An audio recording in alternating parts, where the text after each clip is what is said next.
Hello, today we'll be going beyond boundaries by reminding ourselves that we are accepted.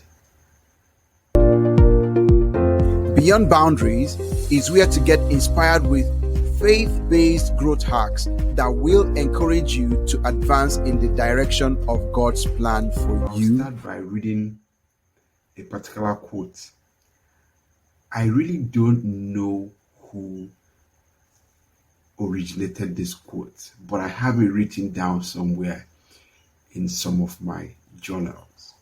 It says, "Men are not disturbed by the things that happen to them, but by their opinions of the things that happen to them." So, in other words, it's telling me that the things that happen to us actually aren't the things that disturb us, but our opinions of the things that happen to us. So, when I hear the word self-image, what comes to my mind, or what comes to your mind when you hear the word self-image? What comes to my mind in layman's term is considering looking yourself in the mirror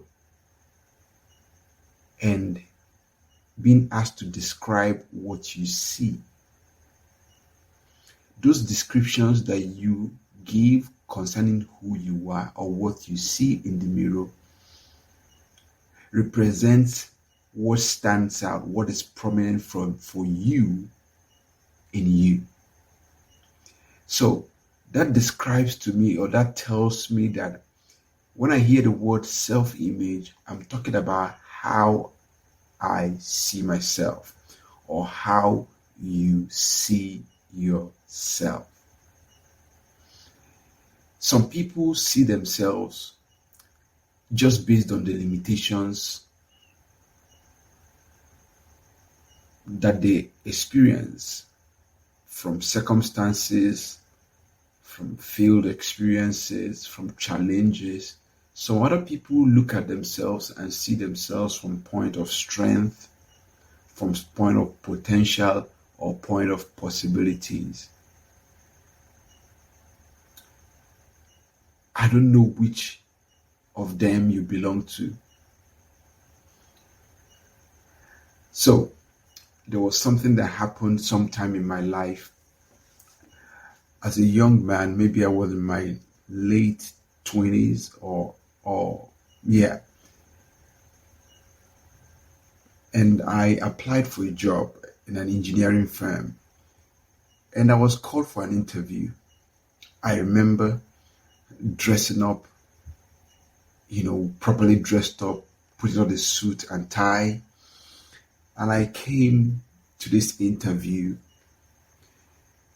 and I was welcomed by the boss of that organization, or rather CEO of that organization, and as well one of the co-workers, one of the employees. And immediately I came into that office. The man that owned the organization was dressed up in jeans and a shirt, very simple. And I was dressed in a suit and tie, properly, well-knotted tie and suit. At that point, immediately I saw him, I felt overdressed. I felt, how can I come into an organization to work and dress more than the boss of the organization? And that changed the tone of the entire interview that very day. I know I became jittery, that fear, that kind of fear overwhelmed me and griped me all through that interview. I believe you know what the answer, the end result was. It didn't work fine for me. It didn't work out fine. And what set the tone of that particular meeting was because of my opinion of what happened. Not because of what happened. My opinion set the tone for that meeting. I saw myself as unqualified to be in that environment just because I was dressed differently. That is what happens to most of us when we see ourselves based on our opinions or how other people see us, rather than how God sees us.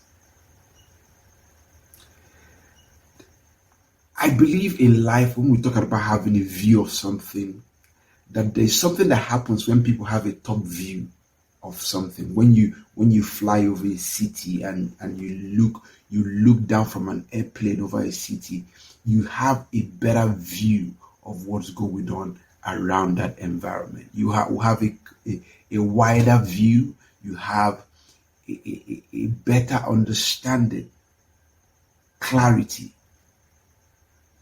And that is also what happens to us when we look at ourselves from our own lens, the lens of our experiences, our mistakes and our failures and our weaknesses. We see barriers, we see hindrances, we see self-doubt, we see fear of failure, we see so many reasons not to step ahead into the dream that God has put in our hearts. So if I want to see clearly who I am, the best way I can see myself is to see myself from the perspective that is above, a top view of myself. That gives me a better description of who I am. And there's no other best way to see yourself than to see yourself how God sees you.